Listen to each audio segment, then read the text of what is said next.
Mayo.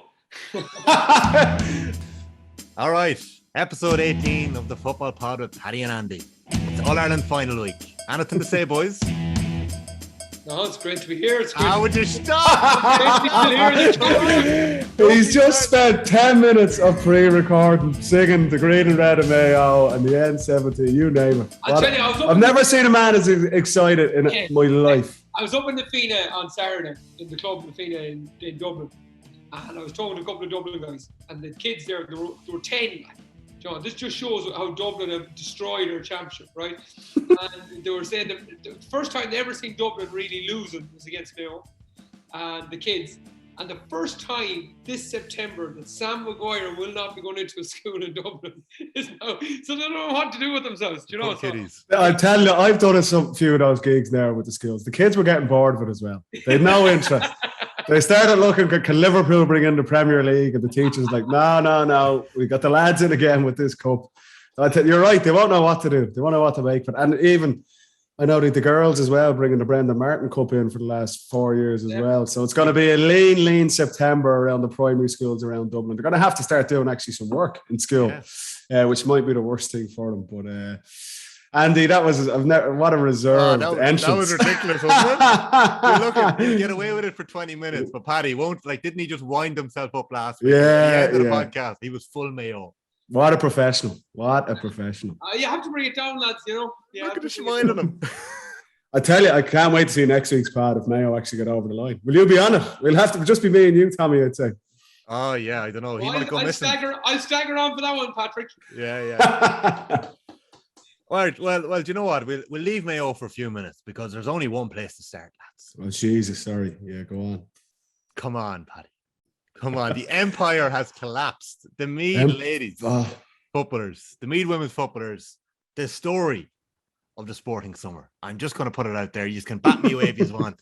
But what a rise to win the Intermediate All-Ireland last December, win Division 2 this year, to knock out Cork in the All-Ireland semi-final, to beat Armagh, one of the up-and-coming teams, and then to go and beat Dublin, who were chasing 5 in a row. Just an incredible performance the weekend. It was great to see. It was a brilliant game of football, I thought. I don't know what you thought of it, Paddy. What did you make of it? Like, obviously, that Dublin team, they've kind of gone hand in hand with your own success in Dublin as well over the last couple of years. Yeah, it's a phenomenal story. It is. I like when you say it that way, like Meath, winning the Intermediate Chapter. I wouldn't say there were no hopers in terms of winning the All-Ireland, but they were definitely not 50-1 at the start of the year. They were not a tip for people to win this All-Ireland. And it's like you say, they've done it the hard way. Nothing has been handed them. They take out Armagh and Amy Mack and that brilliant Armagh team. To then beat Cork, who alongside Dublin have been the perennial standard bearers in ladies Gaelic football. And then to beat Dublin. And I have to say, going into the game yesterday, I was confident. I thought Dublin would have their number. And you're right, the girls, to be fair, it's been a brilliant rise from them as well, and the job Mick Bahan has done with some really iconic players in that team. And they were chasing their own bit of history to win the 5 in a row, but it was a brilliant game. It wasn't as free-flowing. I think it might mirror what we're going to see in the men's final this Saturday. It was intense. It was full-on. I think we were chatting about it earlier, Tommy. The longer that game went on, it felt like it could go on for another hour. I thought Meath were just going to win that game. They just kept, it was so professional the way they managed the game. Their setup, they were so well organised. Yeah. Defensively, they totally shut down that Dublin team. And you just felt they were always had Dublin at arm's length. And Emma Duggan's goal, 6-7 minutes in, who would have thought that would have been the key score the whole way through. But like you say, even though Meath weren't exactly shooting the lights out in the second half, that you just felt 3 points. They were. But it was that type of game. You just felt they were controlling the game. Like, I thought Dublin seemed to lack ideas in the second half. They were chasing goals, weren't they, Paddy? And Meath's defensive setup. Do you know what? Looking back to the previous Saturday, very similar to what Kerry were doing against Tyrone, constantly going through the centre channel. Dublin probably needed to get a bit more width. And the key thing that was coming back at the boy head, watching Dublin in the second half there, Hannah Tyrrell was obviously the key player for them. They're missing someone like a Noelle Healy, someone with just raw pace. When you're playing, there's loads of numbers back and Meath are organised. Yeah. Someone needed to break that line hard for Dublin. That's someone like Noelle Healy used to do so well for them. Or we look at the last play of the men's team, against Mayo, where they were crying out for someone to get the ball up the pitch for them, a Jack McCaffrey or something like that, and they just didn't have it. We're on the flip side. Look at what Meath had with their man of the match, Vicky Wall. Late player of the match, player of the match, Vicky Wall. Anytime Meath were under the cosh, they could hand her the ball and she would transition the ball 70, 80 yards up the pitch. Well-deserved player of the match, even though she didn't actually score, but it just shows the impact she had on the game. It's just a release valve for Meath because they were dealing with pressure, but like I say, they were in control of it. And it's just heartbreaking for the girls, obviously going for 5 in a row. But what a story! You're right. If might only be topped by Meath or by Mayo ending their drought if they do this Saturday night. But it's a phenomenal rise from Eamon Murray and for Meath ladies football. What a brilliant story. Yeah, I think Paddy sums it up there. It just 10 minutes into the second half there, I just thought Meath couldn't score. Dublin couldn't get enough on the board. They got 1. They got to 2-0 in the second half. But then was it Stacey Grimes then that gets the next point for... Yeah, just before the water break, yeah. And I actually think that was the score to win the game. And as Paddy said, the goal, of course, in this, right, it's a massive Meath press. They've worked on that. But there's no way they've got it falls into the perfect person's hands. Like, there isn't another girl on that Meath team that can put that ball in across the keeper's head. She did it actually. Fergal Lynch, anyone who's doubting it, Fergal Lynch, a local Meath journalist who would have been involved with Meath ladies football underage, tweeted that she actually did it in a minor final a couple of years ago. But the referee disallowed it, saying that she was actually in the D when she intercepted the kick out and put it over the bar. He was saying she shouldn't have. So, I'm not doubting it at all. Oh, no doubt. Yeah, it was absolutely meant. Again, her skill level allows her to do that. It was just amazing. And then Paddy said it when, like, the defence were superb. They were brilliant, unbelievable. But when they needed that release, and we've talked about this all year when Shane Walsh got injured against Mayo, they had no release. They couldn't get the ball up the pitch. We've talked about it when Merchant was off again for Dublin in the men's game.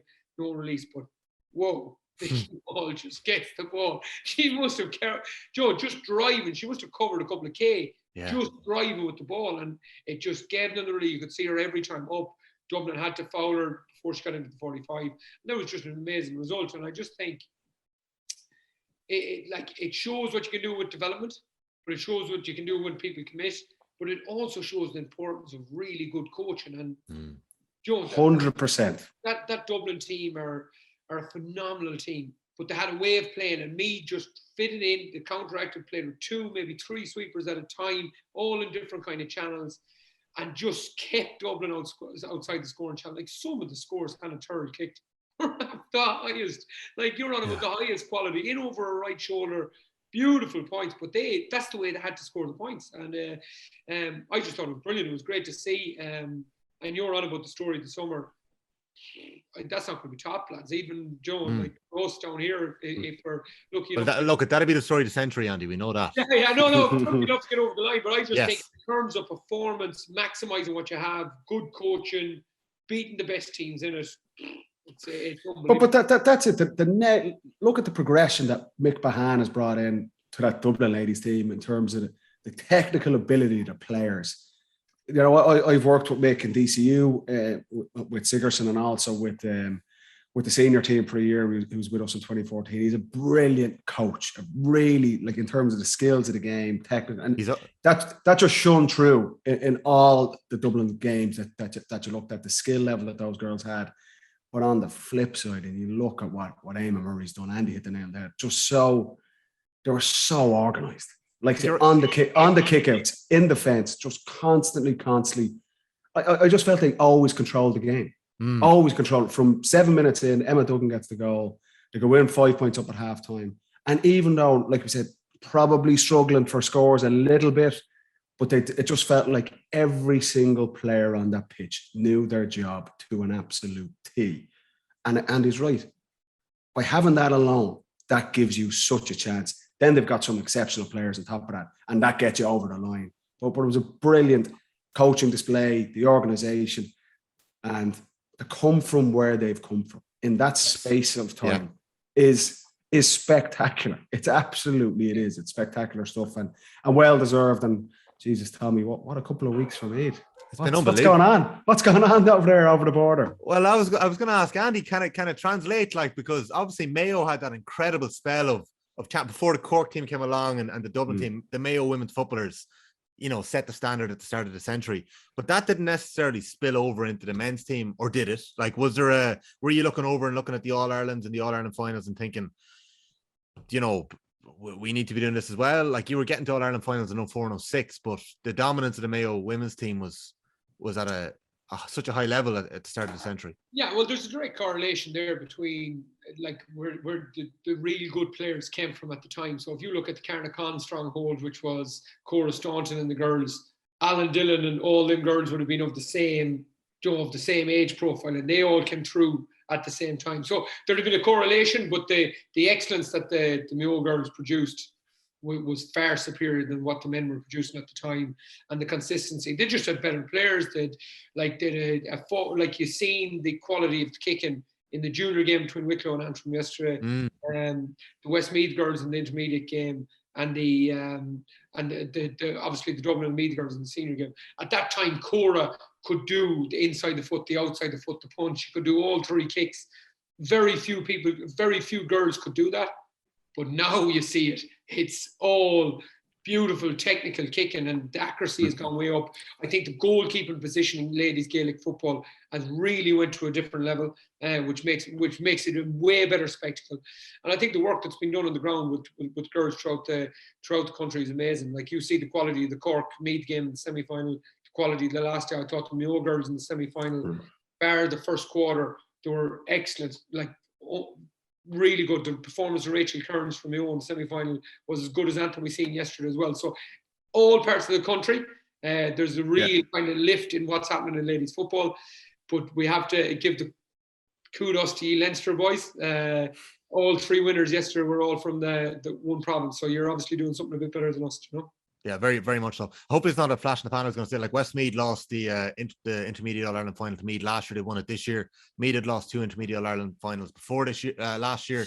So hopefully Westmeath can build on, and you're going to see more winners in the LGFA competition as well. So you're listening to episode 18 of the Football Pod of Paddy and Andy. It is All-Ireland final week, but before we get into the build-up to All-Ireland final week, Andy Moore, and hold your horses a wee bit longer, we have to talk a bit about the managerial merry-go-round. It's actually fascinating what's going on. I'm not talking about Stephen Kenny's future. I'm talking about football. I'm talking about Kerry. I'm talking about Kildare. I'm talking about Jack O'Connor last week throwing a spanner in the works, saying that you have it all easy up in Kildare. It's, the Kerry job is where it's tough. Who wouldn't want to manage Manchester United? I think it was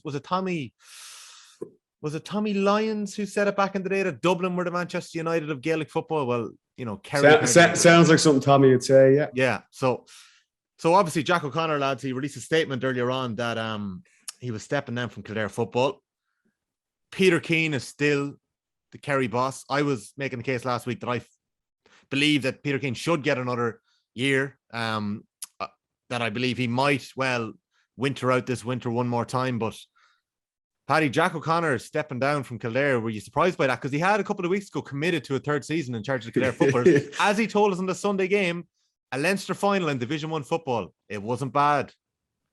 He had committed. I listened to him after the season had finished for Kildare as well. He was he has done a brilliant job with Kildare. And that's, I say, that the challenge for the Leinster Championship is the shadow of Dublin looming over the province, so it's hard to measure success. Traditionally, GAA and for counties like Meath and Kildare, success is winning the Leinster Championship and competing to win All-Ireland. That's a very difficult thing for teams in Leinster to do over the last number of years. So for Jacko, that was a massive win in Newbridge against Meath to get promoted to Division 1. Without a doubt, that would have been part of his remit. They get to the Leinster final, maybe fortuitously. We were at the game against Westmeath in the semi-final, and they rode their luck at times and got there. Pretty decent acquittal of themselves in the Leinster final, but like I say, Dublin had them at arm's length. But Jacob was kind of keen to point out that's progress. We're in Division 1 next year. We've won a couple of championship matches. We're in the Leinster final. It was interesting, to say the least, his comments at his interview after Kerry had been beaten. It struck, I think, a lot of people as quite ballsy for a sitting manager of a county to be talking about that. So I'm not overly surprised when I seen the news today that he's resigned from his role with Kildare. Kildare will be disappointed because, like I say, there were green shoots there of progress this year. You would have to think, and we don't know, we're not in the know, but if he's stepping away from Kildare, he might have his eyes on something else. So I'm sure we'll see over the coming weeks what that means and where he might end up. Because it is surprising with a year left in his term, progress being made this year, to all of a sudden step away after the comments he made last week. So I'm not suggesting anything, not for 1 second. But he might just be the Kerry manager next year, I think. Yeah, like it's Moran, what do you think? You're grinning away there. It's an interesting time in managerial circles, Andy Moran. Do you know, like there's 7 counties next season that don't have a manager at the moment. They've counted it up right. There is only one manager who's there 9 seasons in Colin Collins. Kieran McGeeney is there 8 seasons with Armagh. McEntee and Billy Lee down in Limerick are in their 6 seasons. Ronan McCarthy, if he comes back, would be into his 5th season. Bonner has obviously got a new term. He's into his 5th season. And after that, you've got a cluster of managers who are only in there 2, 3. I think Horan's going into his 4th season next year if he stays on after this. Mahan's going into his 4th season next year if he stays on. But after that, it's a lot of... only looking at Andy there now. Have you thrown your name in the hat for the Kerry job?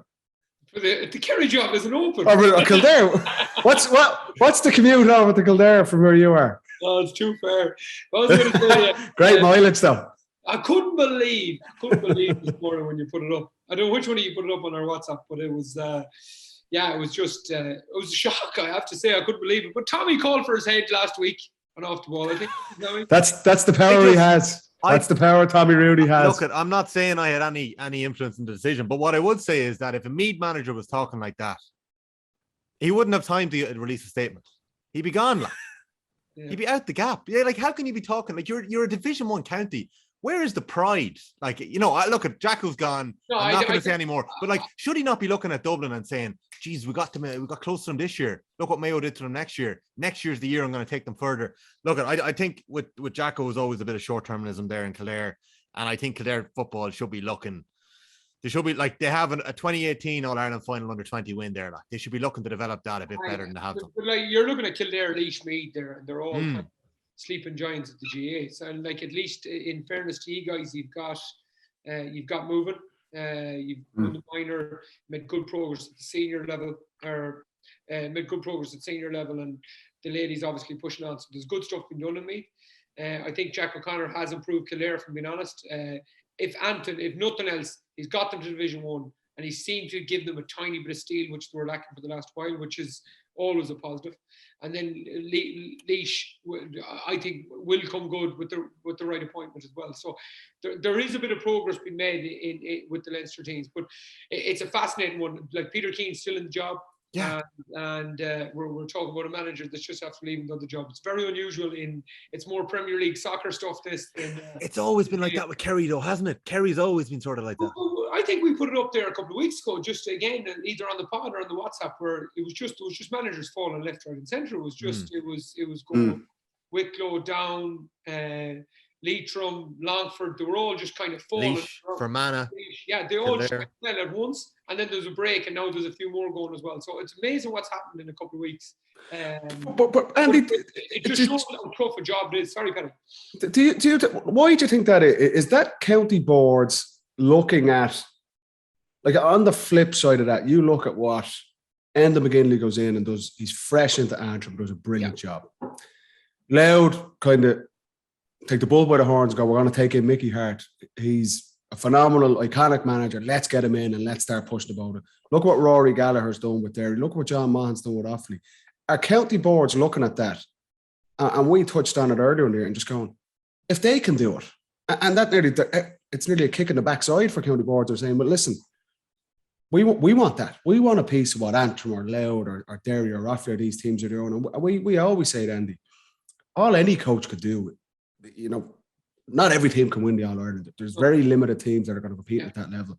But all any coach could do with his team when he goes in there is maximize the potential. We've said that so many, paid him an X ain't it about here. Instead of looking for the shortcuts or the easy excuses, coach goes in, the players buy in and they maximise the potential. And you've seen 4, 5, 6 counties this year going and doing that. I actually thought Kildare, like I say, with Jack, has done a good job there, and they're pushing on. But our county boards now looking down, maybe we do need a change because we're seeing other teams taking steps and they don't want to be left behind. I think there's a bit of both, Paddy. I think the other big problem for coaches and managers going in is how do you measure progress? I think you said it there about Kildare and Meath. Their litmus was always winning Leinster championships, getting to the finals, really competing with the Dubs, and that's kind of like with the giant that is Dublin now at the minute in Leinster. That's kind of, so what is progress there? So Jack getting to Division 1, doing like, but Joe, after that, if you're Wicklow and these guys, it's very important that the county boards, the management and the coaches have all the one aligned focus of what actually is progress here. And if that's just winning, unfortunately, that's not going to happen for a lot of these teams. Yeah, yeah. And obviously one of the most interesting moves of all was Tomás O'Shea, who probably lit the touch paper on the Sunday game that night around Peter Keane's future, calling it as he saw it. I think so, Tommy. Just but he slipped into the Offaly job with John Mahon. Go on. Yeah, on the Tomás O'Shea one with Peter Keane, I think just when you touch on it there, I think Tomás has got to where he's got to in punditry because he's honest and he's a really good pundit. I think he's very, very.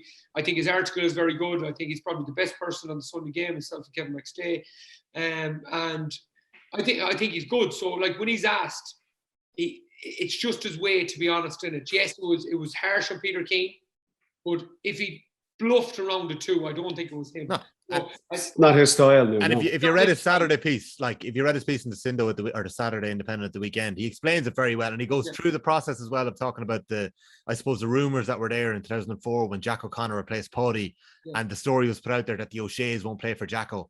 It's a good piece. Tomás O'Shea has always been very honest and upfront. I think so, yeah.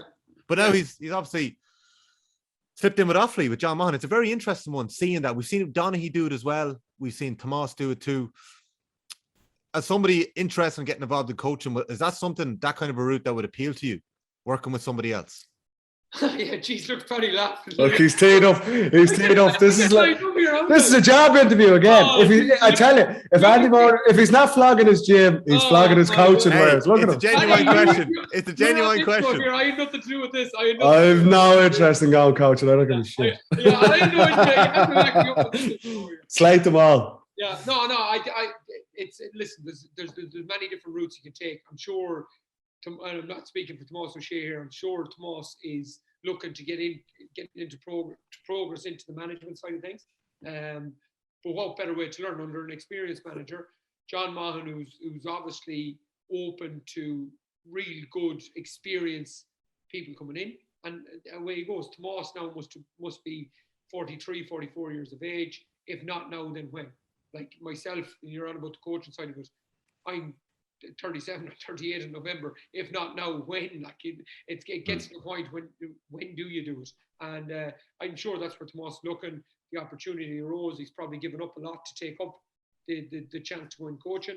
And I'd say fair play to him, because anyone that puts their hat in the ring and does something like that, I think it's a ballsy move. So fair play. And you know, he'll do well. I think for a guy who's, as a player, he's one of the best players ever. What an incredible player! But as a bloke, the few interactions I've had with him, those Offaly players are going to love Tomás O'Shea. Like he's going to walk into that dressing room, just his character, and you see, like I say, you see a bit of it in his punditry and things like that. Those players are going to love. They're going to be going out there going, I want to impress Tomás O'Shea. The same, and for him, like I say, learning from Mahon has been around the block so many times. What he would learn, Tomás, as a relatively inexperienced coach, what he brings in terms of his punditry and obviously his incredible career as a player, he'll actually learn a lot from Mahon as well. Look, I'm sure that's all part of the appeal for Mahon to bring him in, for Tomás to go down and do it, and very similar to what Donaghy's doing with Armagh. I've no doubt the Armagh players love Kieran Donaghy because that's just his personality as well. And you can't not but respect what those guys achieved as players. They obviously understand the game very well, and as much as Donaghy will learn from McGeaney, who's an experienced coach, made huge progress with Kildare when he was there, and now you're starting to see it. Armagh moving on to the next level and becoming a kind of serious Division 1 team. That's what I'm sure what Tomás is looking to do in Offaly. It's a brilliant for them winning the 20s with their hurlers flying it, with Lowry back and them, with Michael Dyer. And you're talking about Andy. what does success look like? Everyone has to be on the same page. The county board, the financial supporters that you have there, the grassroots, everyone pulling in the same direction. And if you're looking at accounting, look at what Offaly are doing. And that's why I'm sure that's part of the appeal for Tomas as well. He'd be a high profile appointment going in there. And if you're a young player in Offaly, you are mad to play next season.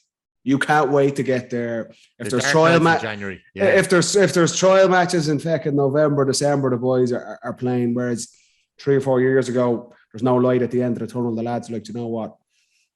Fuck that. I'm going traveling, or I'm doing whatever it is. There's excitement there now. Exactly what. Look at the guys coming home from Australia to join Rory Gallagher and Derry. Mm-hmm. Same with Mickey Hart in Louth. That's a little bit of success and organisation, and you're joining, going out there, and it's just a decent setup. Can make such a difference. And look at the Meath ladies yesterday. That's organisation. That's just a proper setup. And look at what can happen. Look at what can be achieved. And that's the buzz that you can see with Offaly. And I'm sure it'll be interesting to see what Tomas and Mon. Be a few characters in there. And I'd say it'd be good crack as well. To be fair, I'm going to go down and talk out myself. Hey, Andrews, that's a come and get me plea from Andrews. Add him to the No, not coaching. No, Jesus, no. Water boy. Two things on it. The young players, we've talked about the young players breaking in from the 20s into the senior team. Right? You're just after getting a superstar in who's done it at the highest level, that broke that chain from 21s into the senior team, became an all-star, became an All-Ireland winner, became the top scorer from half-back. He's done it through the ages, right up to when he was older. So you have someone there like Niall McNamee who can get his experience from when he was older, and you have some of the younger fellas who can get that experience, how you break through and how you get there quickly. The other thing about it for us guys, I know you're trying to get rid of me here, Tommy, trying to flog me off, but for us guys, like, doesn't it? If you get a gig, can we come with you? That's what I was hoping. You're in my backroom team, but what's the mileage? Wherever we're going, I want the mileage. I don't even want mileage. But like, you're looking at us here chatting. You can see us now looking at the games, the Division 2 games. You get, or the Division 3 games. We're going to be focused in on them because we want to see what Tomas O'Shea is doing. I'm always fascinated by when an All-Ireland winner like Donaghy goes to Armagh. What does he bring? What's he doing differently than what McGeaney was doing previous? When Tomas goes to Offaly, what has he added now to the Offaly setup? How are they attacking differently? Is the wing back doing something differently? Can you see a bit of Tomas O'Shea in it? And I'm always kind of fascinated by that. So it's going to be something interesting for us to talk about into the future. You know? Oh, 100%, yeah. And the excitement levels on the county like that, it's great to see because, as you said, we saw it at the start of 2020, obviously before the pandemic kicked in, but so many players are stepping away from the game in their early to mid-20s. They just obviously weren't getting the enjoyment levels out of it. So it's great to see that in Offaly. Right, we're 30 minutes into episode 18 of the Football Pod. I think it's time to talk All-Ireland final week. Paddy, I don't know if you were reading the Mirror at the weekend. Oh, there we go. Just like that, all its professionalism out the window. Show us your burner phone. Andy Moran, show us your burner phone. Tell the audience about this. Oh, the burner, the week of the All-Ireland final.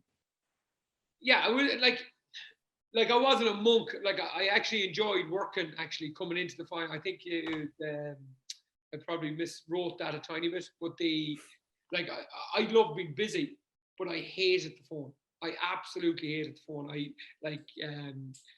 So coming in, I used to buy a little old kind of €20 phone, put a little SIM card into it, and the only one that really had my number was my wife, and that was it. So she needed me, she got me, and if she didn't, she didn't. Because just with not even calls, it was the notifications coming through on the phone. Everything was made best of luck, and it was just I had to get my head away from the game. I love concentrating on work.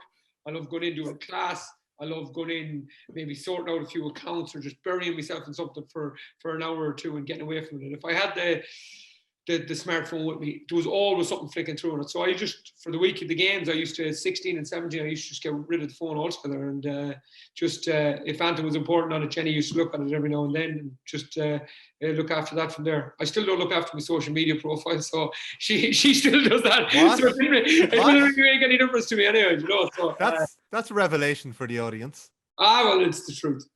Joe, you send me a message to tweet out about this. I said, Jenny, tweet out about that. That's what I've said to her. There you go. Paddy, do you look after your own social media? Please tell me that's the case. No. Mine's my agent looks after all that stuff. Sponsor posts. Yeah, there you go. No. To my detriment, I look after my own social media. And the week of an All-Ireland final, would you be deleting apps like Twitter and Facebook, or would you be searching for your own name? It was fun. I was never on Twitter when I played.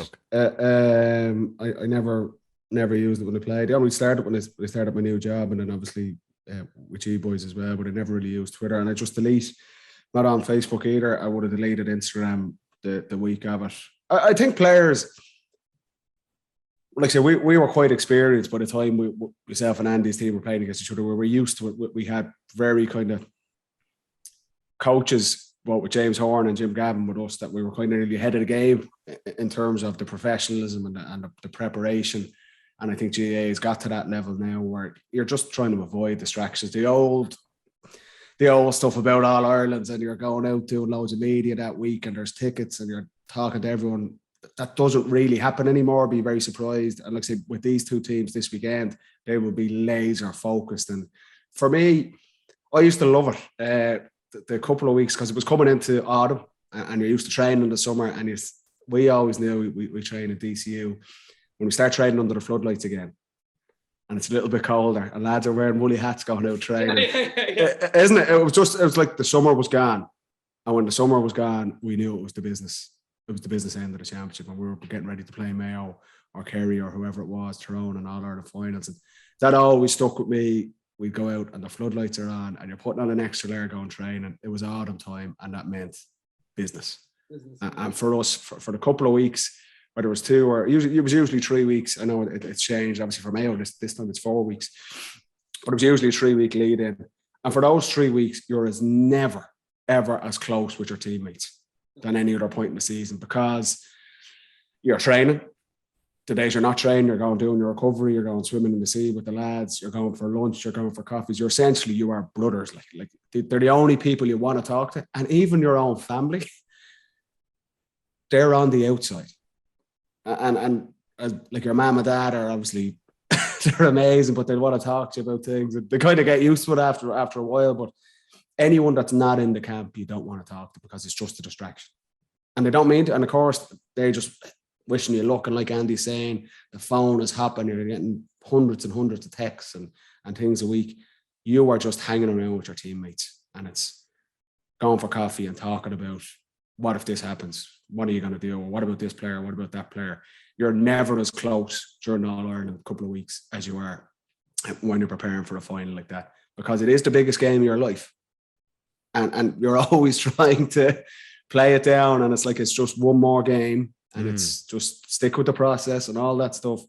But everything you've done throughout your career was for this, and there's a pressure there, and the only people that really understand what you're going through and the challenge you have are your teammates and your coaches. So we used to always we were very close as a group anyway within the Dublin team, but particularly when it came to All-Ireland finals and things like that, we were pretty much inseparable. You just see the lads hanging around together basically 7 nights a week, going to cinema together, everything, because they're the guys that you're in the trenches with, and they're really the only ones who understand what you're getting ready for and what Mayo and Tyrone lads are going to be feeling this week. I'm in Dublin, and I can sense that it's mental. I can only imagine what it's going to be like in Mayo, particularly with a month-long build-up. But it is a special time for a player, but it was the same as Andy. You've got to be focused. The whole point of being there is to win this match. That's what it's all about. You can enjoy everything that comes with it afterwards if you get the right result. Yeah, like my little trigger was the match of the day was back on. So you're going well in the championship if you're away on a Saturday night in a hotel and you're getting up at 10:10 to watch match of the day. It was lovely. But yeah, Paddy's 100% right. It's like, for me, it wasn't getting engulfed in the game all the time, but like think about it maybe for an hour, have the hour thought about it, and then kind of just move away from it and be with people you're comfortable with. And like, I wasn't, the week of a match, I wasn't the nicest person to be around, if I'm being honest. I'd usually be kind of a friendly sort of chap, but my poor wife used to have to put up with me for the week. Would you be wound? Would you be edgy? Would you be? I'd be edgy, yeah. Everything would have to be done right and stuff like that. I don't miss that, lads. I genuinely, I can honestly say, there's only one part of this that you'd miss, And that's if they won it. You'd love to be on the pitch with them. There's nothing else I miss this week. That is the God's honest truth. We were having a chat today at work, and they were going, "Geez, would you miss it?" I said, "Not one bit," because Paddy's right. This is nobody else understands what you're going through, bar the 15 or 30 lads you're going to play. That's going to play the week after. Your group of lads. Nobody else understands this.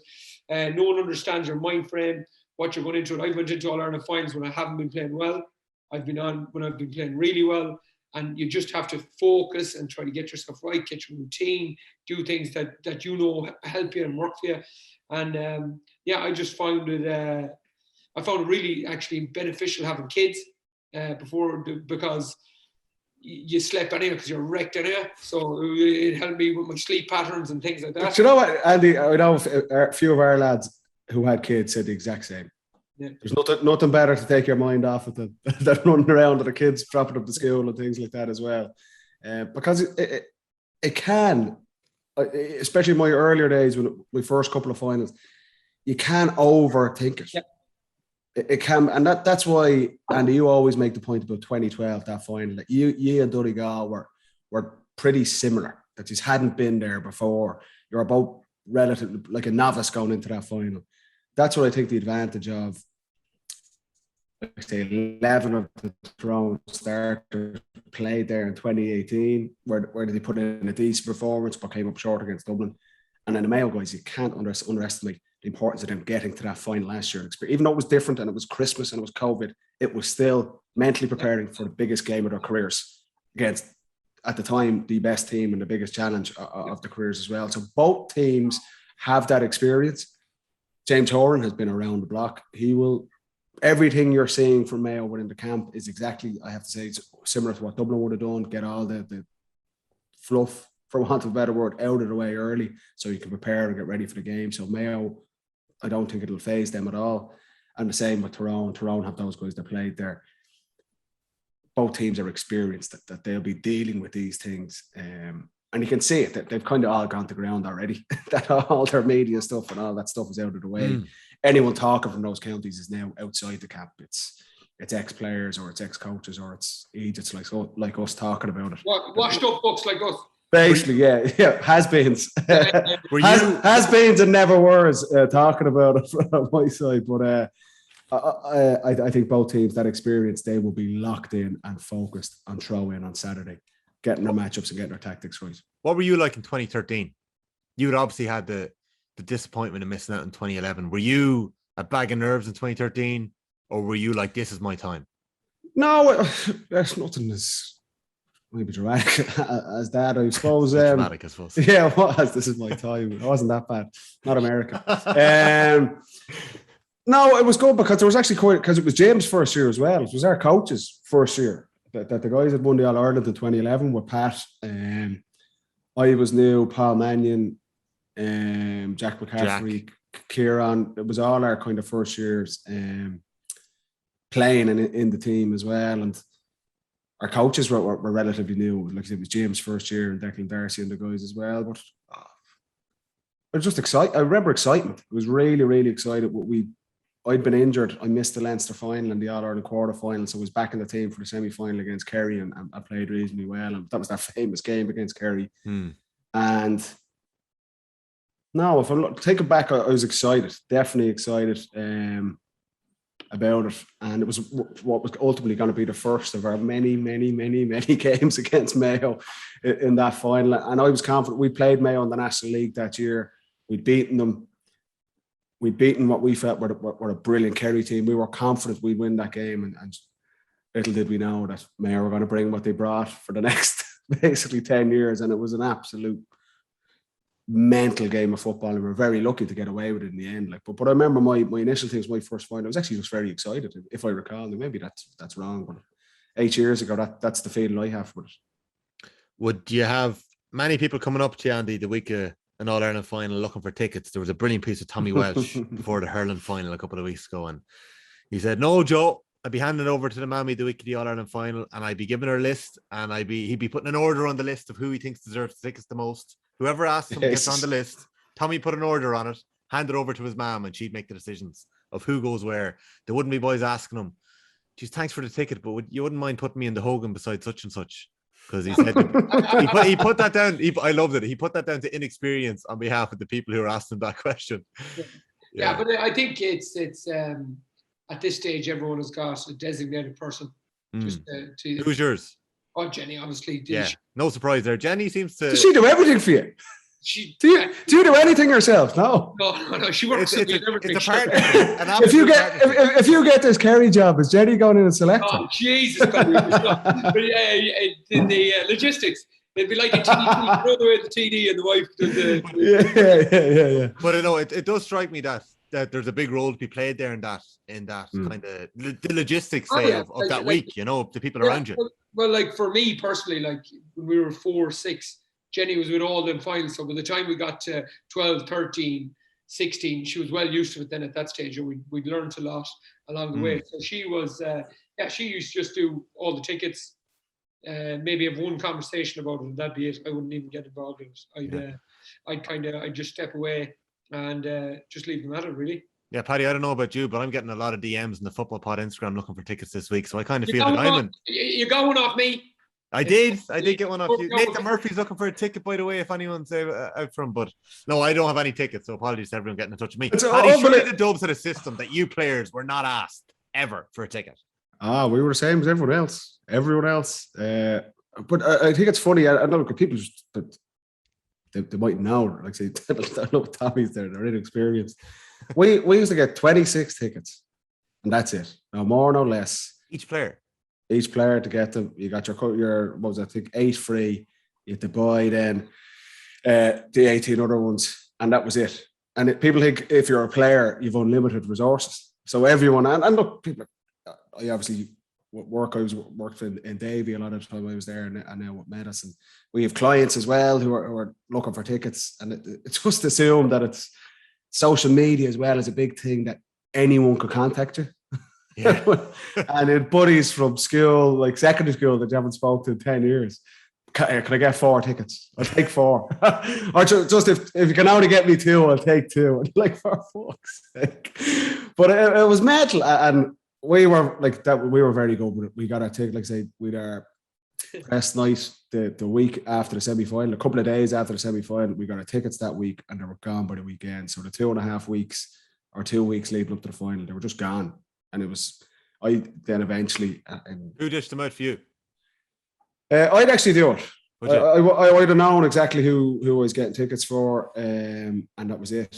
And I was nearly as bad as Andy. I just ignored text then. Unfortunately, maybe that's not the best or the nicest thing to do. But for me, it was like, the tickets are gone.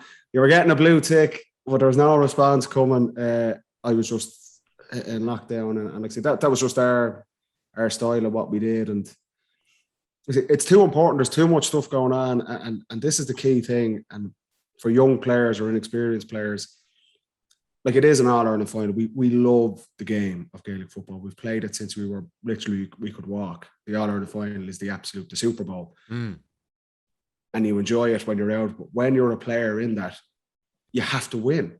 You have to perform. And all the stuff that goes with the All-Ireland and the aftermath, and if we win, there's got to be this, that, and the other, or we're going on holidays and all that type of stuff. You just got to park all of that. The only thing that matters is that you're able to perform, and you know your job, and your team is able to perform. Because I was fortunate enough. I never lost an All-Ireland final. I think we played in 9, won 7 of them, drew 2. And losing it, I've lost big games. I can only lose an All-Ireland final. Everything else goes out the window then. You know what I mean? When you're in the final, the only thing that matters, you can't be getting distracted with the other stuff. And maybe you are a bit of a bollocks if you're not talking to people, or a bit short at times, but it's too important for you and your teammates that you have to go and perform, and you can't take any chances that something might put you off, or you just mightn't be in the right headspace, or you mightn't have done the work that you need to get to do, because if you don't perform, it's heartbreaking out there, and particularly if the result goes against you. Summed up, I think. Yeah, I think it's nailed there. And I don't know if you were reading the Sunday papers this week, but there was a very interesting piece in the Sunday Times by Mick Foley, Horan versus the hype. And Andy, you spoke about James Horan's managerial credentials last week. We're going to get into the game now, but it's actually a brilliant piece about James Horan. I hadn't realized I think I'd heard it before, but I hadn't really read into the New Zealand background, that he'd grown up there for a couple of years and spent a couple of the early years of his life there. But back in 2010, when he got the call that he was getting the Mayo job, I know I reeled out a Vincent Hogan recreation of an Andy Moran speech last week in 2012, but I'm just going to read a quote from James Horan back in 2010. So it's the night he got the job, and he said, Mayo was full of good footballers. I think we can create an environment where players, if they have the right attitude and the right character, can flourish. We want to bring some sense and structure. We want to restore a bit of pride back into the whole thing. I think he'd lost the Sligo and Longford the previous year. And just to finish, he said, we want to take the bullshit out of Mayo football. I'd say, James Horan, like Andy mentioned earlier on, a month is a long time. A month before an All-Ireland final is an awful long time. I can't imagine James Horan allowed any bullshit to seep into the camp over the last couple of weeks. I can just imagine what it's like to be in there. Like, even hearing Mayo, Paddy's saying it's actually eerily quiet.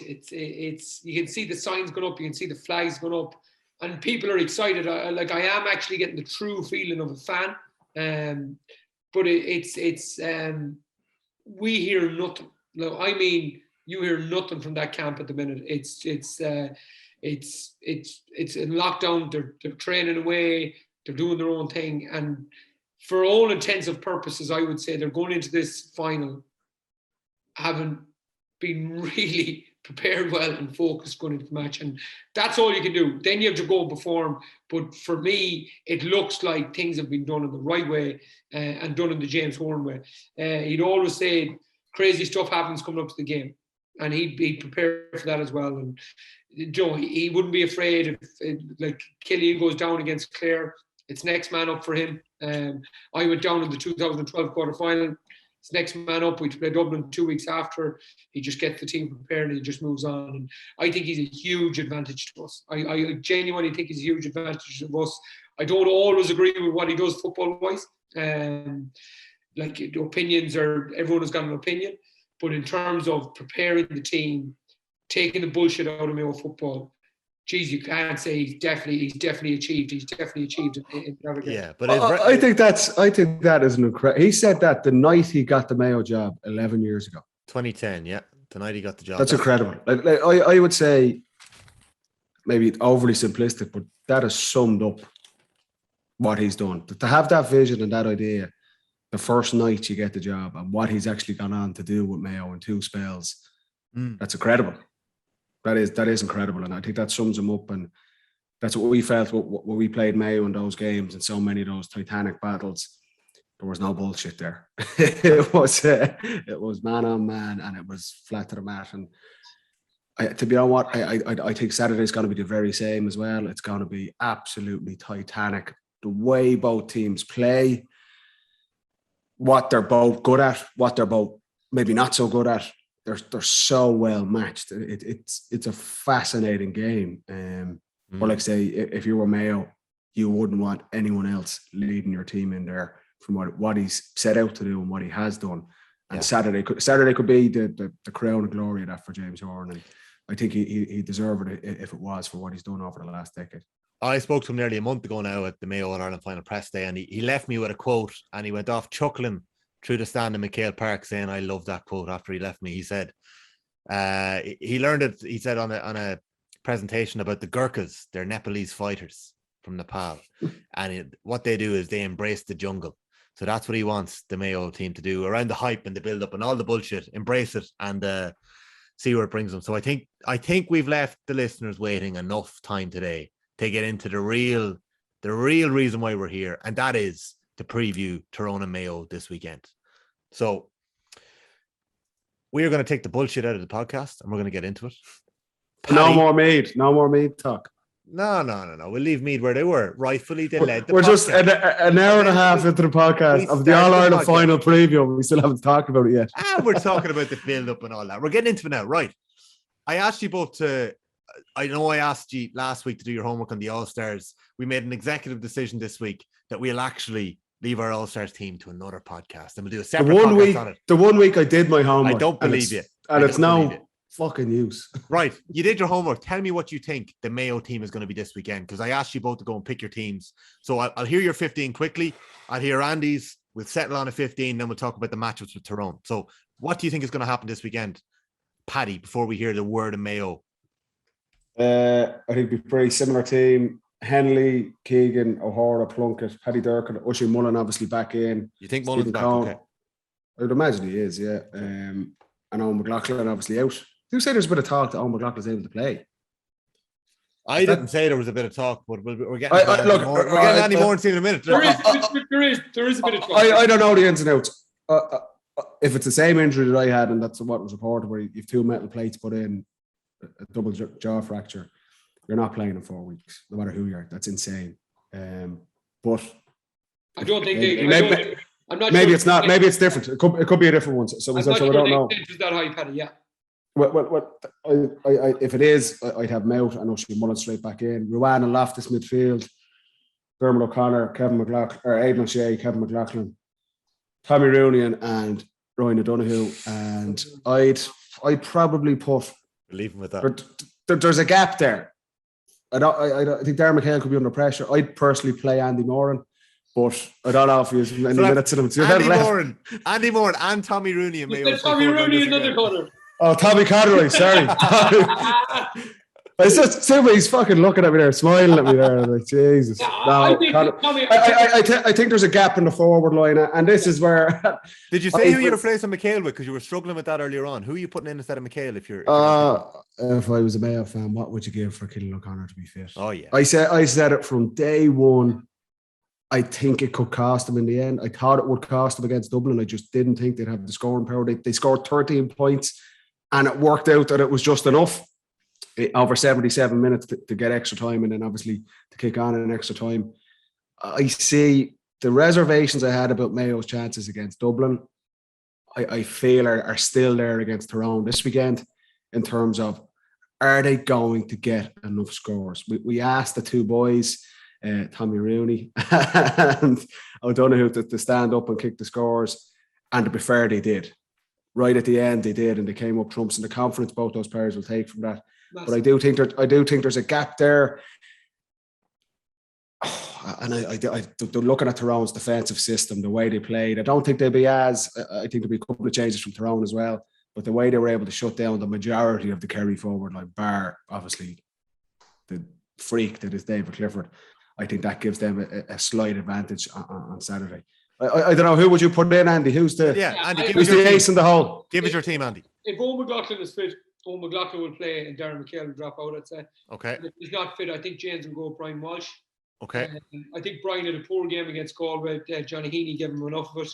But I think the last time he came on, he really went under the radar. And I think we need to leave Hessian.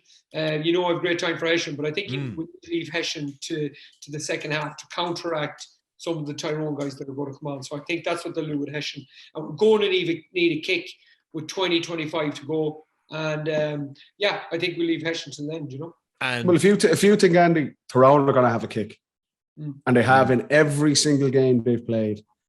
And we spoke about the Mayo bench against Galway, and again coming down the stretch against Dublin. They had the legs, they had the kick. Both these teams have really demonstrated that throughout the championship. Mayo are going to need something coming in there because you've seen the impact Tyrone are getting every time in the fourth quarter.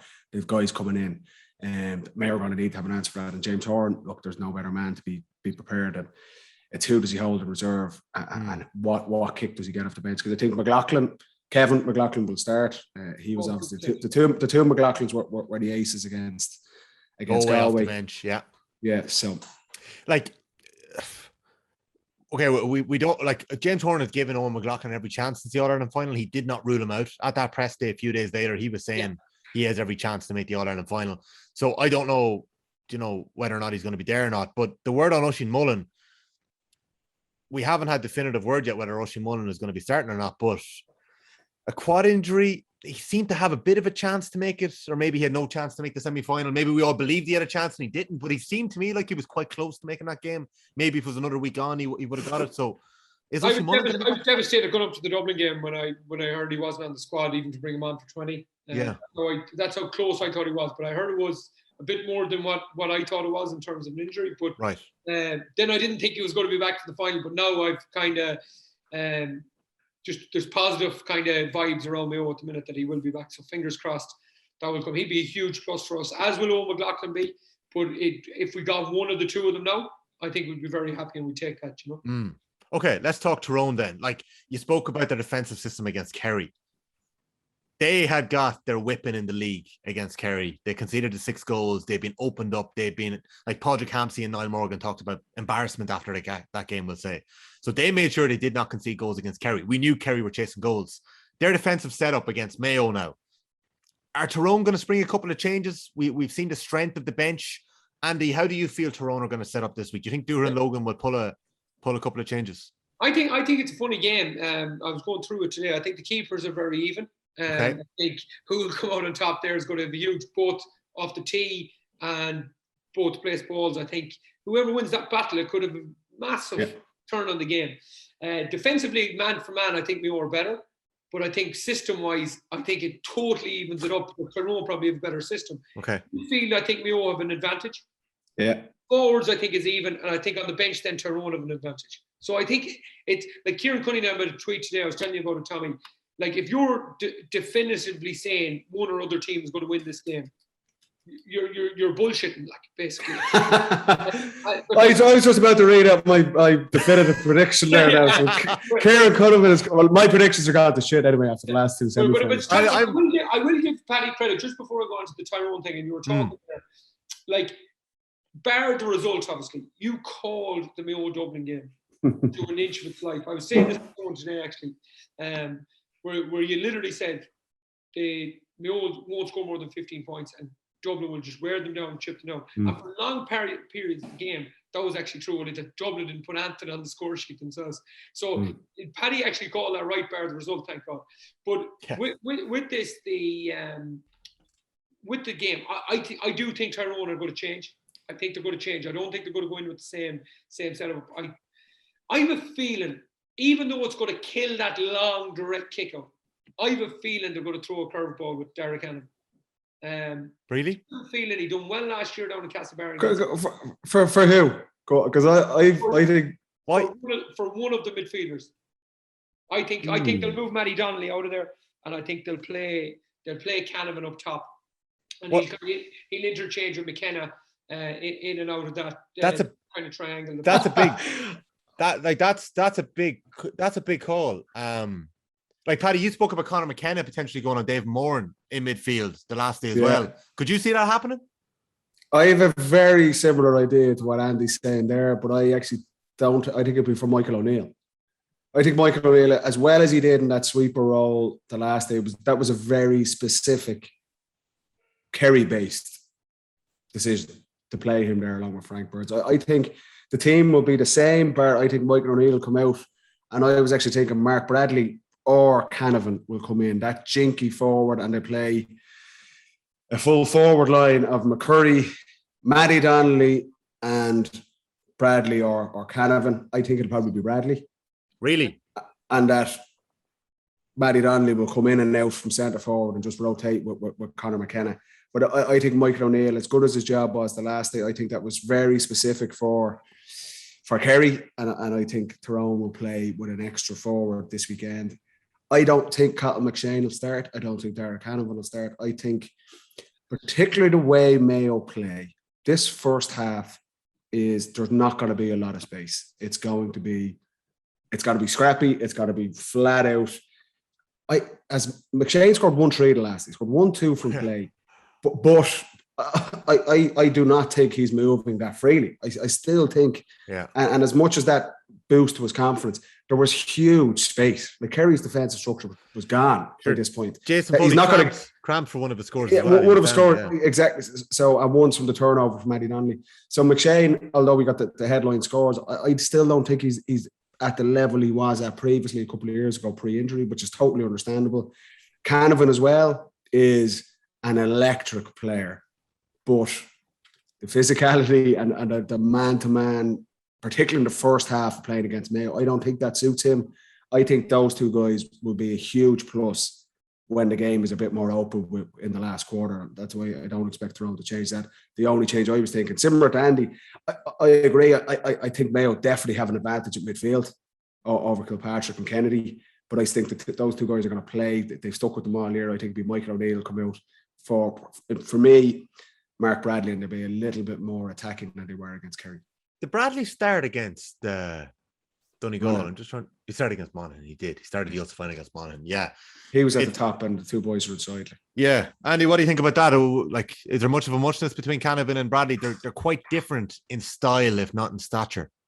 Yeah, I think they're going to do something. I think they're going to do something because they're going to try to occupy the Mayo defenders, and to do that, they'll have to go. O'Neill is a funny one because they need someone to, like, if they put Sludden man-to-man on someone and maybe they put McGeary up at right half forward man-to-man like they did with Kevin White, they're going to need someone to track that loose runner.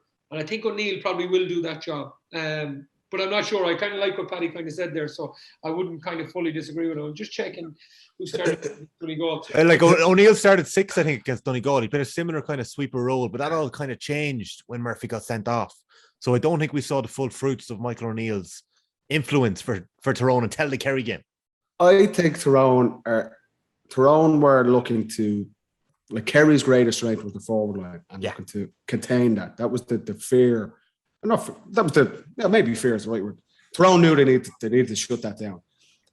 Mayo's forwards are not as good. And I think Tyrone are going to say, well, look, we can hurt them on the other side there. And I feel they're not going to be as defensive. Like, Michael O'Neill playing there along with Frank Burns was a very set thing to try and stifle Kerry's attacking play. Yeah. I think they're going to be a bit braver in this regard. And not braver, but I think they'll see opportunities at the other end. And that's why they'll play. I feel they'll play with probably Bradley. Does that it strikes me that style that they played against Kerry suited their type of player down to the ground. Like, you've got 6 players there, and Burns, McGeary, Hart, Myler, Sludden, even Conor McKenna, the transition players that you spoke about so much, Paddy, in the build-up. I think you were talking beforehand that 2-7 of Tyrone scores came from the transition. Would I be right in saying, Andy, that Mayo have a lot of transition players too, but they're slightly different? Are they slightly, are Tyrone's more of a counter-attacking style transition player, whereas Mayo's are just... You're nearly looking at, like, that middle 8. You're nearly, bar the midfield section, the 2 guys in midfield, you're nearly looking at identical setups in terms of the player. Now, they play Burns more of a sweeper than Mayo will play any sweeper. We will try to create one maybe from the middle of the field and get Stephen Cohen to drop back into that pocket and see where it goes. But all the transition, Myler, Sludden, Paddy Durkin, Lee Keegan, whoever's out there, Stephen Cohen, they all nearly do the same job. It's like what Paddy says. Not many of them are going to be kicking. No, like, the funny thing about the Mayo Tyrone League game last year is Tyrone kicked an awful lot of long ball.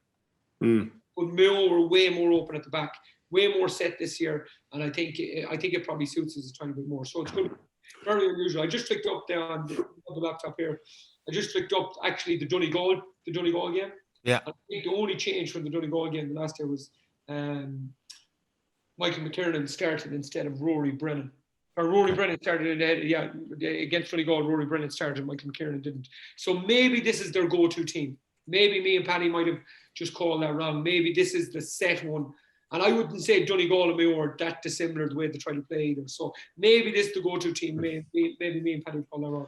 But Mayo will try to... Don't be saying we're wrong already. The match hasn't even been on. If we're wrong, we can go on next week and apologise, but at least come in with a degree of confidence that we know what we're talking about. Like, Andy Moore hasn't been wrong many times this year. I'll put it that way. He's a wily old fox. Look at him. Yeah, I call the big... Jenny's telling him all the stuff in the background. I get time to study it with Jenny, but we call a big call there. Yeah, looking at the teams, it might be the same. But either way, right, how are Mayo going to get an advantage here? Right? Sludden is going to try to nail Mayo's midfield with his kick-out. Absolutely, without question. Even if he fails on 5, or Morgan, sorry, even if he fails on 5 or 6 of them kick-outs, he's going to try it 2 or 3 times because the reward will outweigh Mayo winning a couple of breaks there if they get 1 or 2. But Mayo's big advantage here, lads, is in the middle of the field. Make no doubt about it. There's 2 forwards playing there in the middle of the field. So we play Loftus, Diarmuid O'Connor with Matty Rowan. Matty Rowan, natural midfielder.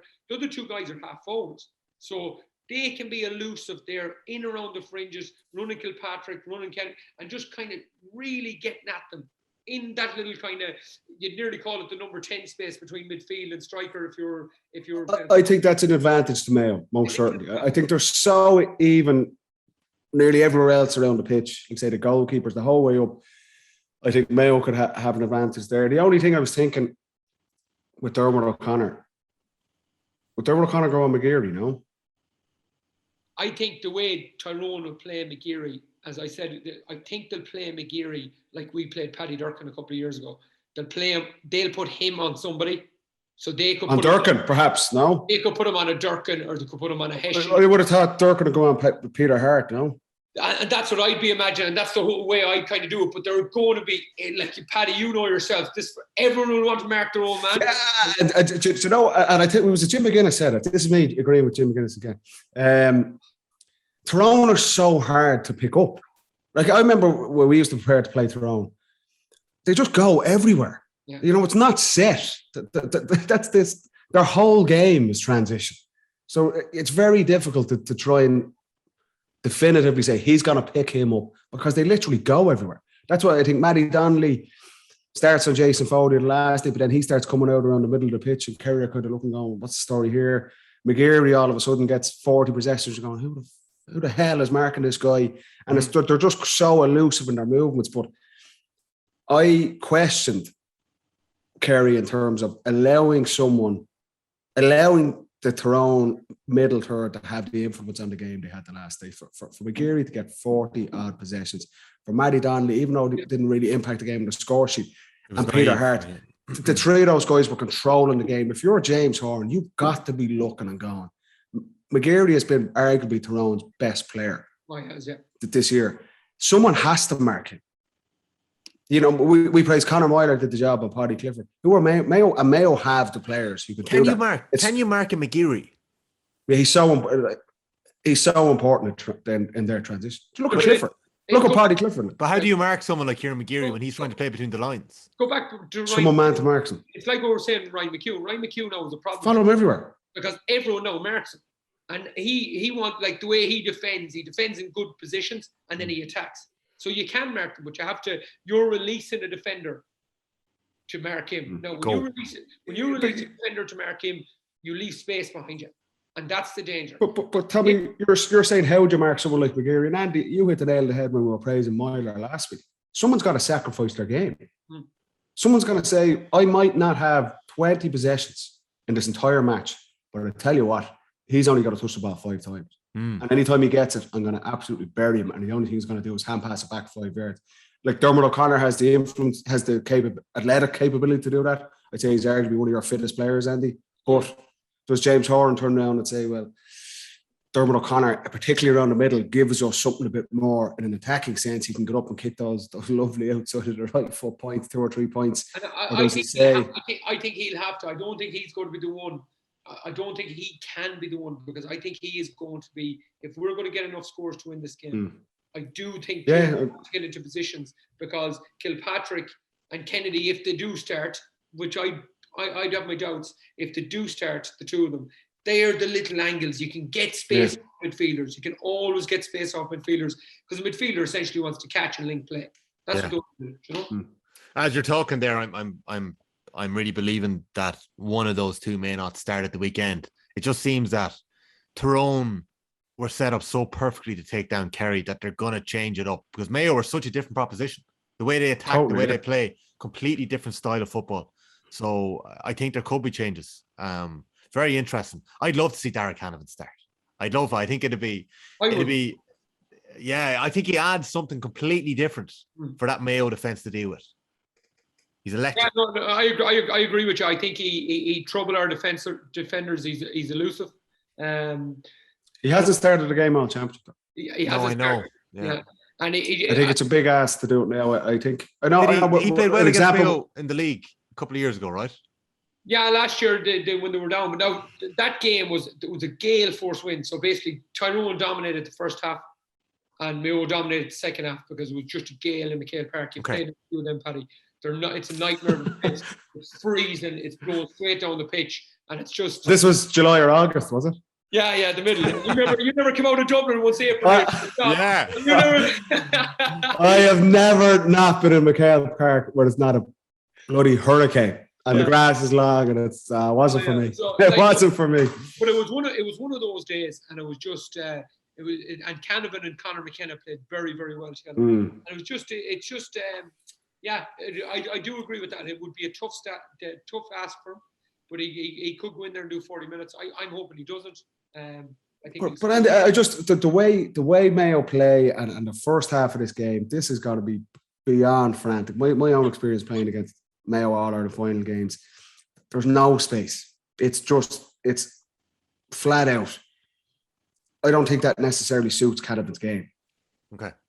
And I think it's a big risk I think they're wasting a trump card off the bench by playing him from the start. There's a bit of a Costello in 2017. Yeah, and like we always had it with Kevin Mack was obviously our most infamous person coming off the bench. And there's absolutely times where he was electric coming in. You think that fella has to start. Yeah. But he just had something. He was an X factor off the bench. And when space opened up, there was no one better. His style of play suited space, which wasn't always there in the first half of games, particularly against Mayo. And I could see Canavan in the exact same way. If McShane was at his absolute peak, I'd start him. And I think if anyone's likely, he could play. But okay, like I say, I just don't think he's as sharp, despite his scoring exploits the last day. I think the last 20 minutes is the time for him. I think you'll see him around the 50-minute mark when things start to open up a bit. Yeah, I agree with that. Is there any other matchups that you guys would like to pick out or pinpoint before we get into a couple of questions from the @footballpod_GA Instagram? Keegan's gone after McCurry, isn't he? Do you reckon? Ah, yeah. I thought it was funny the way Mayo did it against Dublin, Paddy. I thought like O'Hora seemed to be picking up the guy who was close to the goal. Yeah. Particularly in that first half. I think it changed slightly in the second half. They went more man-to-man. I think in the first half, he was picking up the guy who went into the D. And Lee seemed to be out ahead of him. They were protecting that D zone. And I think they'll do something similar at the start of this game. I would have thought O'Hora and Mullen will, between them, pick up McKenna and Matty Donnelly, depending on who goes in and who comes out. I think those guys will interchange in and out. Yeah, I wouldn't be surprised if Lee picked up one of those just because of his physicality. And I wouldn't be surprised if O'Hora goes on McCurry. That'd be the way I think. It's such a hard game, Tommy. I'm sorry now for annoying you, but like it's such a hard game to do your matchups on. It is literally, I went through it and I'm like, oh, does that suit? And like, where is like the Tyrone boys going to play? Who's going to line 5 and 7 for Tyrone? Is it going to be McGeary and Sludden, or is it going to be Hart and Myler? Yeah. So who's going to mark? And then Hard to play up. Yeah, so you'd be imagining. So who's going to play in them transition? They're not even wing back, wing forwards anymore. They're just kind of 8 midfielders. They're just there. And they're just going. We know Burns is going to hold it for Tyrone. And you know the way Mayo are going to play. But where are them 4 guys going to play? So until you know that and you see the game, it's very hard to pick your actually ideal matchups. And in the Mayo full forward line, is it much of a muchness in terms of who, like McNamee, if Aidan lines out 14, you'd imagine McNamee will take him, or would Hampsey be taking him? Who's taking Tommy Conroy? Who's taking Ryan O'Donoghue? What way, like, would Ryan O'Donoghue cause anyone in particular more problems than? I wouldn't be surprised if you seen Myler and Ryan O'Donoghue. Really? Yes. Now, if he was that close to goal, I think it's going to be tricky, but he's a different sort of animal to Sean O'Shea or Paddy Clifford. Like, he's 5'7", 5'8". He's elusive. He's close to the ground. Sorry, do you mean Hampsey or Conor Myler on Ryan O'Donoghue? Myler. Okay. I wouldn't be surprised. I think that's a big call now, bringing him back from wing back into the corner and close to goal. But I do feel, is McNamee or Hampsey suited to Ryan O'Donoghue? Small, elusive. Hampsey, no. No, I don't think McNamee is. No, Hampsey maybe, and I think one of them will take Aidan. Again, it's so hard to pick. Michael McKernan for speed. Will he have to go on Tommy? It's going to be very interesting to see how it goes. If Mayo are going to win this, Andy, which I know you think they will, yeah, who's going to be the match winner? Who's going to get the scores? Like Tommy Conroy popped up the last in extra time and announced himself, which we were asking, and we said he'd have to do. Ryan O'Donoghue, to be fair to him, was ticking away all year, clipping scores. If they're going to win this, I think it's going to be a low-scoring game, if I'm being honest. Yeah, no, I agree. I think it has to be. I think if Mayo are going to win, it has to be. Yeah, I think there's going to be a lot between the 245s, and I wouldn't be surprised if it was a 112 to 13 or 112 to 14 sort of scoreline. So, yeah, listen, Ryan O'Donoghue scored a goal or two in Croke Park over the last couple of years. So I'm hoping for him. Matty Ruane has been a big influence. I think it's going to be more tricky for Matty to get through. I think he's going to play well, But to get through that centre channel, they're going to shut that down on the likes of Manny Rowan there. So I do think there's a massive influence on Diarmuid O'Connor and Conor Loftus playing between that number 10 and midfield role. If there's going to be space, I do feel that's where it's going to be. Either side of the centre of the 45, either side, right or left of that 45, I do think there's going to be chances there to score. And we have to take our chances. It's crazy to say it. Everyone was saying Kerry's forward line didn't play well. Out of 30 shots, they scored 22. So Mayo need to be on. They need to be on early, and they need to take the chances. What's Aidan O'Shea doing in this game, lads? Lots of talk around. A lot of questions about Aidan O'Shea's role this weekend. But I think everything we thought about, he's not a scorer. Never has been. That's not his game. That's not his strongest point. Mayo were trying to get him to do that in the Dublin game, and it didn't work. But I think it's nearly unfair on him in a way. You know, you could say he's struggling with a couple of shots. Now, yes, he probably should have kicked the scores anyway. He was in a boot. He was in a boot the week of that game as well, and he was unlucky. The direct ball into him worked. He received. Yeah, there's a couple of times, but like he's not a sharpshooter. And if Mayo were going there thinking, well, Aidan O'Shea's going to score 4 points, that's even if he plays really well, that's just not his game. I think the middle third, like Andy said, is going to be like an absolute war zone. I think that's where he does his best work. But there's one there. Turnovers, tackling. Is it him around the middle, and then you allow, and I agree, I think it's going to be Matty Rowan's strength, Diarmuid O'Connor's strength is that athleticism coming from deep, but Tyrone are one of the key teams that are equipped to deal with those type of threats. But does Aidan sit in there, provide that defensive stuff like that? Neither the Tyrone midfielders are going to get away from him, so he doesn't have that issue of Kilpatrick or Kennedy trying to run away from him, and does that free up Rowan and Diarmuid O'Connor to get forward a little bit more than maybe they would otherwise, and he's the safety blanket. I think that's the best way to use him, because I don't think you're going to get a whole pile out of him up front. I think the key. There's one fella on that Tyrone defence that doesn't go forward, and that's Frank Burns. And he marks Frank Burns, and if someone else goes, someone goes up, and it's as simple as that. And it's like what you said, Paddy. You give him the ball as the point, and you get off him, and you just let him and link it. And let him batter and let him go after it. If he gets into the game, if O'Shea is a good 10 minutes here, lads, I'm telling you, it's fair. I had a stinker in 30. I had a stinker. I was captain of the team in the semi-final. Colin McCarran cleaned me.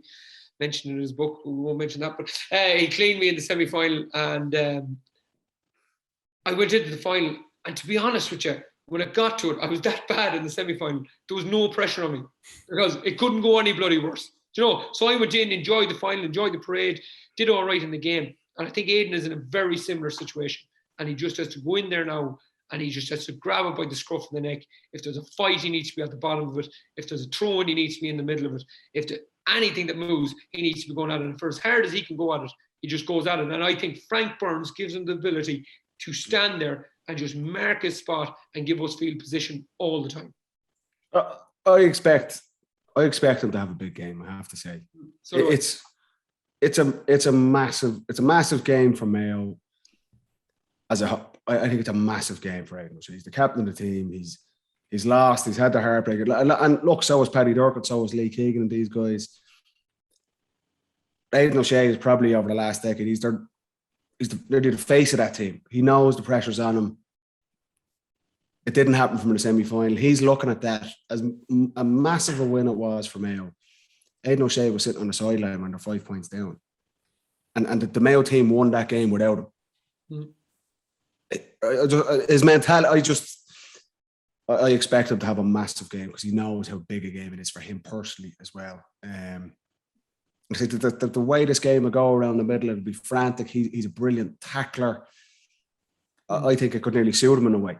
Oh, in that regard. Big time. And like Paddy, like you're on about it, the face of the team. This journey never happens without him. It never happens. He lights it up against Kyle Coney in 2008 up in Croke Park in the minor. The minor, yeah. And I never get to semi-finals, finals without Aidan O'Shea coming on the team. So this is his final. I have no problem. Mayo people put pressure on him. Let him go. Let him take it. And let him move. And I just feel he's going to have a big influence on the game Sunday. And I think he might, for us, have the defining influence on the game. Well, that answers the multiple questions in about Aidan O'Shea and what role you think he should play this weekend and whether or not he should start. So that answers that definitively.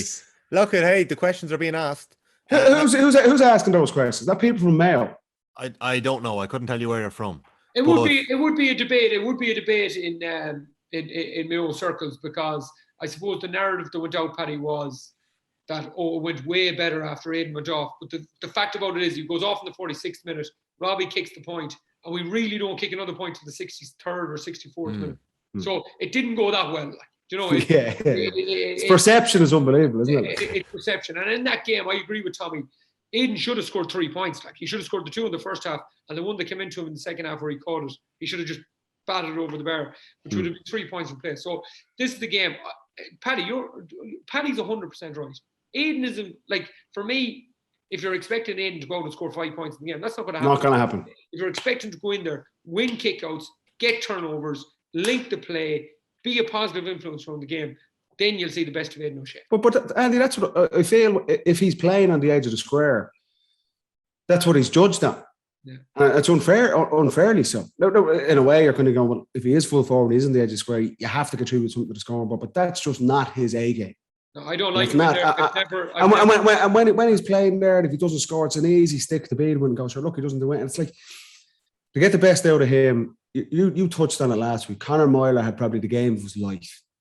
And you're right. I've seen Conor Moyler play for a number of years now, and he's playing in different positions, and you're going, he's not giving them anything. Whereas you give him a specific job, coaches picking your players to their strengths and not asking someone to go out and reinvent the wheel. We always had this with Jim Gavin. You'd sit down, what's your job? That's your job. And for me, Paddy, I don't want you to score 10 points from play. If you do, happy days. Pretty unlikely that's going to happen. But I want you to do your job for the team, and no more and no less. And that's what Conor Moyler was asked to do the last day, and he did it to a T, and is getting rightly praised for it. James Horan knows Aidan O'Shea as well as anyone out there, and I think he's going to trust him to perform on Saturday evening in his best role. And he could have a massive influence in the game, but it's not going to be on the scoreboard. Really interesting stuff. Let's throw a couple of quick fire questions at you, lads. We're an hour 25 into this week's episode of the Football Pod of Paddy and Andy. You're saying quick fire questions. Me and Paddy Andrews have never answered a question. You can try this time. I want to get through a few of them because there's a lot. Monday night, lads. Jeez. I didn't give my little plug for where you're listening to the podcast and whether you've subscribed or not. Because people better be subscribing, because don't be thinking somebody said during the week this is the final Football Pod episode. No, it's not, lads.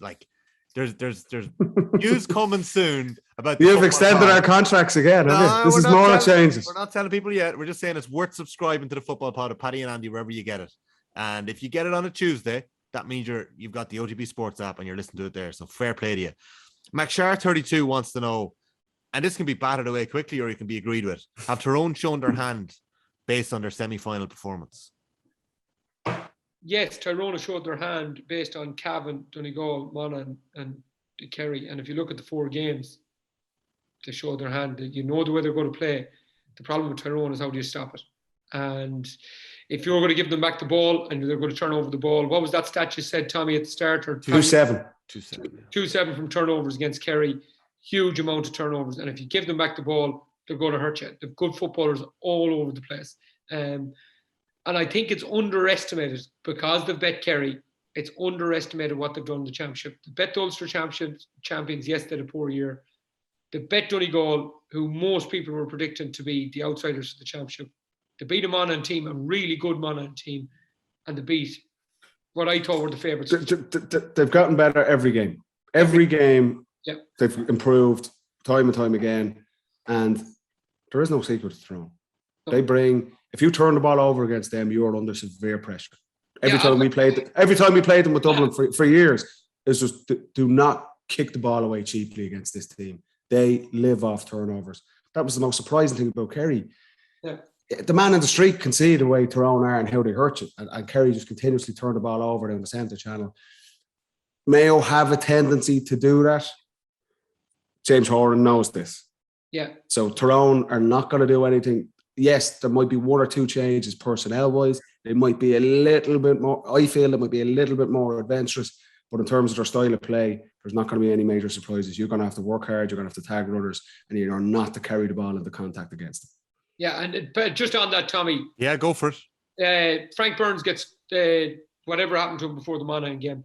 And McGeary just sits back into the 6 and he does the exact same job. Yeah. You know their hand. It's not going to change. That's what they do. Hampsey marks McManus. McNamee marks McCarran. And they just do the same thing and they just keep turning it out. And that's why they're good, because they know, even though it's the first year of the management, Paddy, that we say, they know their system. Dara Siren wants to know, what role would you see Aidan O'Shea playing? We've answered that. Ava O'Connor wants to hear about some of the matchups that you want to pick out. We've picked out the ones that we can. This is the most quick fire we've ever done. We don't even have to answer these. We've done them all already. Yeah. Joan Barish wants to know, should Brendan Harrison start? Andy, I'll let you just answer that quickly. Should Brendan Harrison start this weekend? No, Harry's been a terrific player for Mayo over the years, but played his first minutes in about 2 years against Dublin.